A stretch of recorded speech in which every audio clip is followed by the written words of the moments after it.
This video is sponsored by Morning Brew. Las Vegas is a city synonymous with entertainment and nightlife. Gambling, shows, clubs, the kind of stuff that makes for some great movies. In 2019, the city welcomed over 42 million visitors, making it one of the top 3 destinations in the United States and one of the most famous resort cities in the entire world.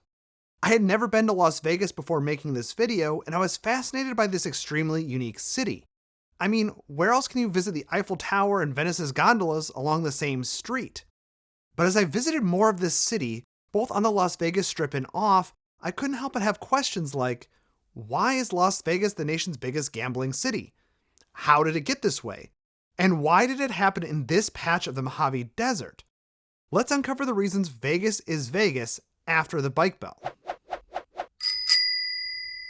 Before we figure out exactly why there are so many casinos in Las Vegas, we need to know why there's a city in the middle of the desert.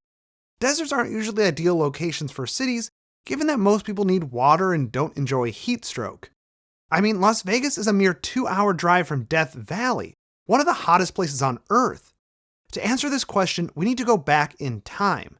In the first decades of the 1800s, Las Vegas did not exist. Anasazi and Paiute tribes inhabited this area, and the first non-Native American to visit the valley arrived in 1829. The Mormons built the first settlement, a fort, but they didn't stay long, though you can still visit the old Mormon fort in Las Vegas today. Las Vegas exists where it does because of its strategic location.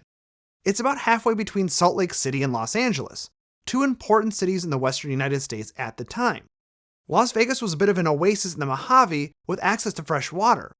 Las Vegas means the meadows, and it was named that because it was greener relative to the surrounding desert. This made it a great stopping over point. Later, as silver was discovered near the city, Las Vegas became a critical supply depot.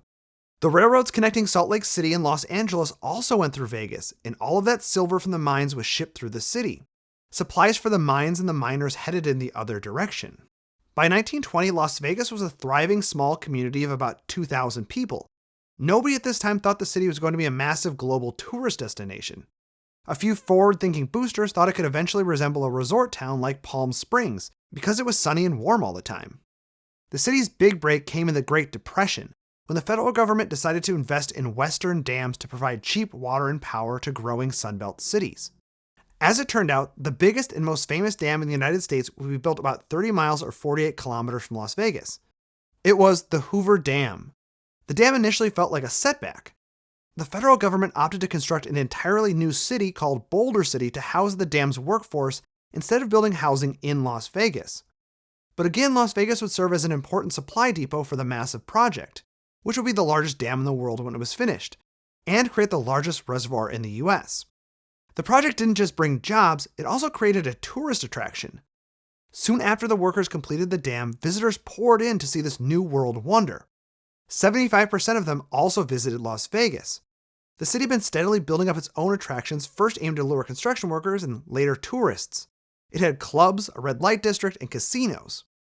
So now we know how Las Vegas put itself on the map, but where do casinos and gambling fit into this story? Well, Nevada has always had a fairly permissive attitude towards gaming, at least compared to other US states. The territorial and eventually state legislature alternated between allowing it, outlawing it, and decriminalizing it. Before 1909, someone could essentially gamble without fear of penalty in Nevada. Between 1909 and 1931, the state legislature banned gambling, which essentially forced card games into the back rooms. The state couldn't seem to kick its relationship to gambling, so in 1931, the state legislature legalized it, making it one of the nation's only places to gamble legally. The state government did this to compensate for the state's economic decline during the Great Depression, and it turned out to be a pretty smart move. Now we know why Las Vegas exists in a desert and why it has casinos. But that doesn't explain why Vegas became Vegas. Reno was the largest city in Nevada until the 1960 census. Why did Las Vegas take the crown? How did a small city with a few casinos grow into the entertainment juggernaut it is today? Las Vegas's location on the road to Los Angeles proved helpful yet again. New Deal funding paid for a widening and paving of the highway, making it easier than ever for visitors to arrive. The era also saw Las Vegas proactively purchase an existing airport, one that would eventually grow into today's Harry Reid International Airport. Local leaders believed air travel was the future, and they were right. These same local leaders made the right call when they sought and received federal funding for a convention center, which again added momentum to Vegas's growing tourist industry. Conventions weren't as big of a thing back then as they are now.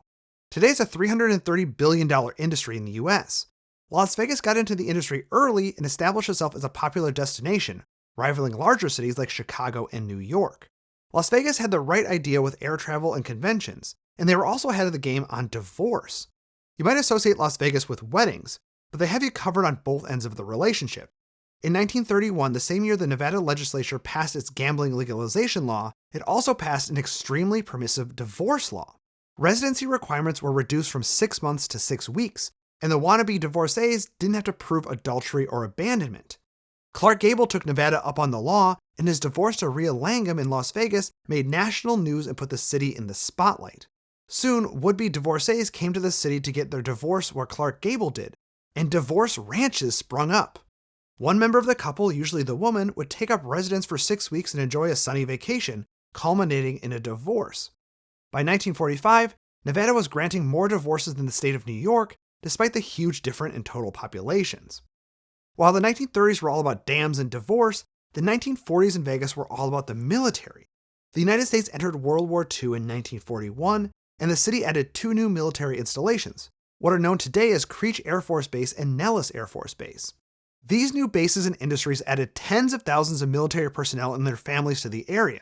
This helped Las Vegas grow, and so too did the gaming industry. GIs and the war-weary public found some temporary respite in the casinos and shows.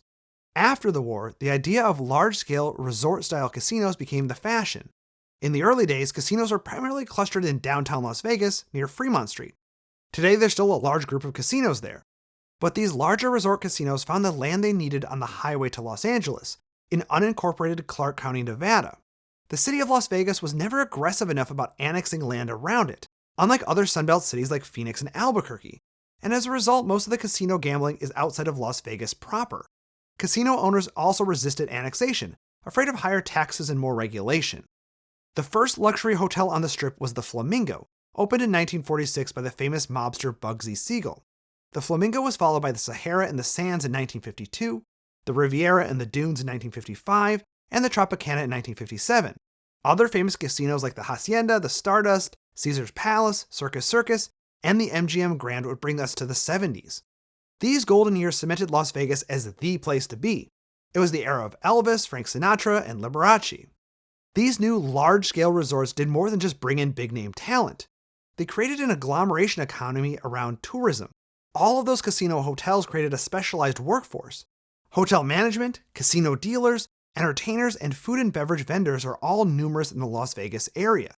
Opening a casino in Las Vegas is easier than in places without a casino for this reason.